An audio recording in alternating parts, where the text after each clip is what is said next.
এবছর আরাফাতের রোজা কবে রাখতে হবে, আরাফাতের রোজা রাখার ফজিলত কি? আল্লাহ তাআলা তাকে 1 বছর পূর্বের এবং 1 বছর পরের গুনাহ মাফ করে দিবেন। আরাফাতের রোজা আমরা 9 তারিখ জিলহজের 9 তারিখে রাখবো, নাকি হাজিরা যেদিন আরাফাতে অবস্থান করেন সেদিন রাখবো? সেদিন আমাদের দেশে 8 তারিখ হলেও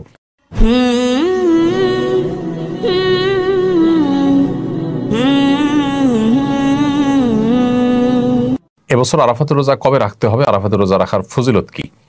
এবছর আমরা আরাফাতের রোজা রাখবো 16ই জুন রবিবার, অর্থাৎ 15ই জুন শনিবার দিবাগত রাতে আমরা সাহরি খেয়ে 16ই জুন রবিবার আরাফাতের রোজা রাখলে ইনশাআল্লাহ বিদিল্লাহ আশা করা যায় আরাফাতের রোজার মর্যাদা বা ফজিলত আমরা লাভ করব। নবী করিম সাল্লাল্লাহু আলাইহি ওয়াসাল্লাম বলেছেন, সিয়ামু ইয়াউমি আরাফা আহতাসিবু আল্লাহি আন ইউকাফিরা সানাতাল্লাতী ক্বাবলাহু ওয়াল্লাতী বা'দাহ।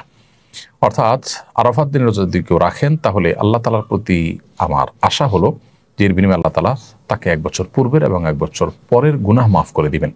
অতএব আরাফাতের রোজা রাখার চেষ্টা আমাদের করা উচিত। খুবই ফজিলতপূর্ণ একটি আমল। অন্য আরেকটি রোজা বা আরেকটি আমল পাওয়া যায় না যে আমলে আসলে 1 বছর পূর্বের তো বটে, 1 বছর অগ্রিম গুনাহ আল্লাহ তাআলা মাফ করবেন এবং কবিরা গুনাহগুলো থেকে অবশ্য তওবা করে মাফ চাইতে হবে, বান্দার হক আদায় করে মাফ চাইতে হবে। আর সগীরা গুনাহ আল্লাহ তাআলা এই সমস্ত আমলের মাধ্যমে মাফ করে দেবেন ইনশাআল্লাহ তাআলা। অতএব আরাফাতের রোজা রাখা আমাদের প্রত্যেকটা মানুষের চেষ্টা করা দরকার।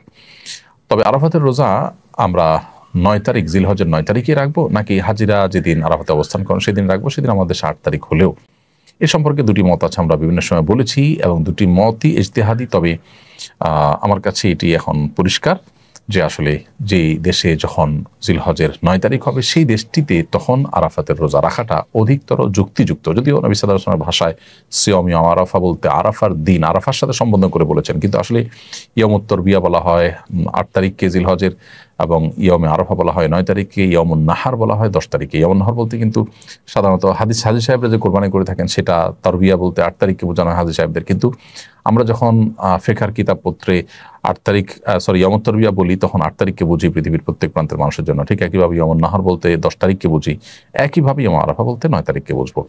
তো এর বিপরীতে যে মতটি আছে যে হাজি সাহেবদের সাথে আরাফাতে অবস্থানের সাথে মিল রেখে রাখাটাই উদ্দেশ্য, যেহেতু নামকরণ করা হয়েছে ওইটা দিয়ে 9 তারিখ না বলে, তো এই মতটিকে যারা অগ্রগণ্য বলেছেন সেটিকে উড়িয়ে দেওয়া যায় না। এগুলো ফোকাহে কেরামের গবেষণা, হাদিসে যেহেতু আলাদা স্পষ্ট করে মানে এরকম বিষয়কে খোলাসা করে দেওয়া হয়নি, অতএব সম্ভাবনা দুইটারই রয়েছে।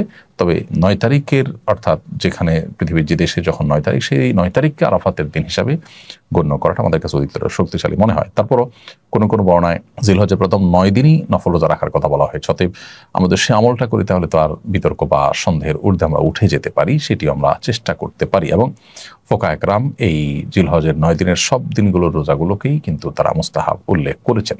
অতএব এবছর আরাফাত দিনের রোজা হিসাবে আমরা জিলহজের 9 তারিখ অর্থাৎ 16ই জুন রবিবার রোজা রাখবো ইনশাআল্লাহ তাআলা। আর যদি কেউ তার আগের দিনগুলোর সাথে মিলিয়ে রাখেন সেটা আরো ভালো, আরো প্রশংসনীয়, বরং সবগুলো দিন অর্থাৎ প্রথম 9 দিনই রোজা রাখাটা মুস্তাহাব।